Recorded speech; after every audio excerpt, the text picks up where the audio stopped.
Hey everybody, welcome back to Box Nest. My name is Tyler, aka the Box Nest Out, and today I'm going to be doing something a little special. I'm going to be talking about the top 3 things that I personally complain about a lot in Star Wars that nobody seems to ever really mention, even though they're huge problems. And if you're wondering, why top 3?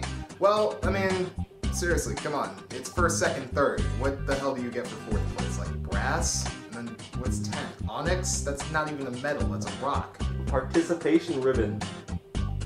So anyways, here are the top 3 things about Star Wars that just make no sense to me, and nobody ever seems to complain about when there's so much that everybody complains about. So, here to kick things off, number 3. Boba Fett is terrible at his job. Alright, so you know Captain T-Face, Boba Fett, the guy with the bombs and no disintegration.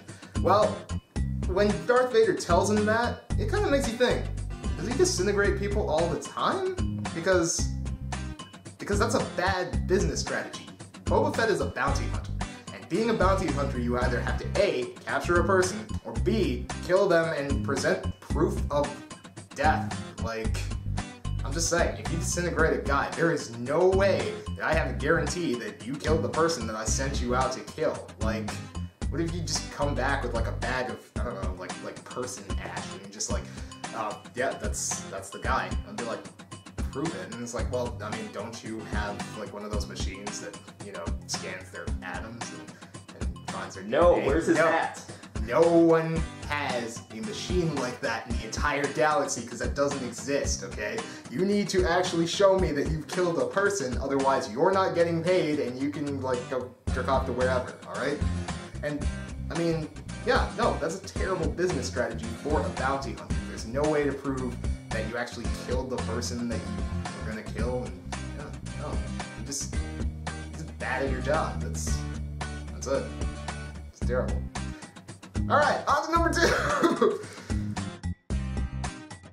Okay, so number 2, unfortunately I'm also going to be bragging on the original trilogy with this one as well, but Luke's lightsaber color changing to green in Return of the Jedi. Now, for some people who'd be like, why is that a problem? Well, because as someone who grew up with the prequels, the biggest issue I hear from most people is that Mace Windu's lightsaber was purple and it's not supposed to be because lightsabers are blue, green, and red.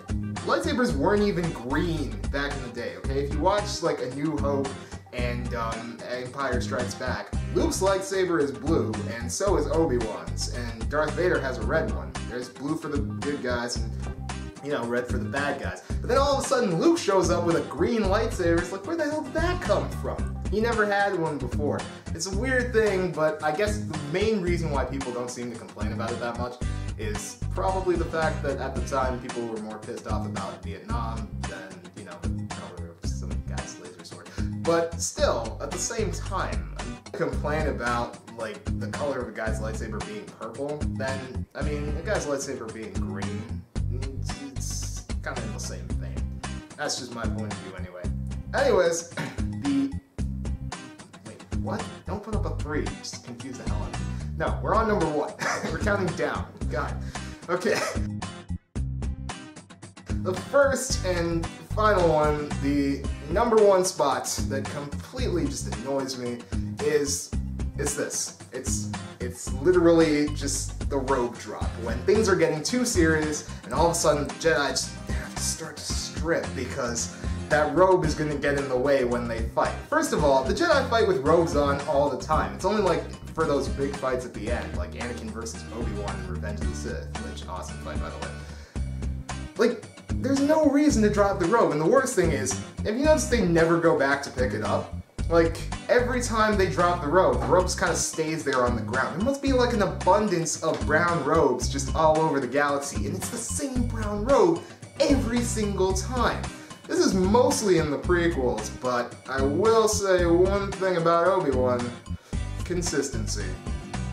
No matter what, he always drops that robe. And if you don't believe me, watch A New Hope, because when he's all like, if you strike me down, I shall become more powerful than you could possibly imagine. And Darth Vader like cuts his head off, and then all of a sudden he just disappears, but what does he leave behind? His robe. his brown robe, his clothes. He just drops his clothes on the ground. I don't know why the Jedi have to strip all the time, but they just kind of do. It's ridiculous. Anyways, that's my top 3 of the most ridiculous things that I have ever seen in Star Wars.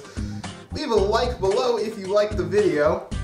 Leave a dislike if you want to, but at least tell me why in the comments so I can improve for the next video.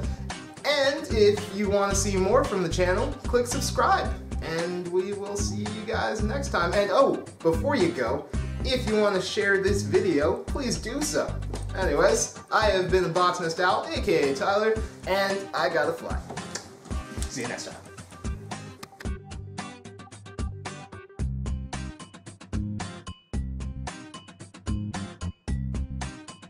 Just saying.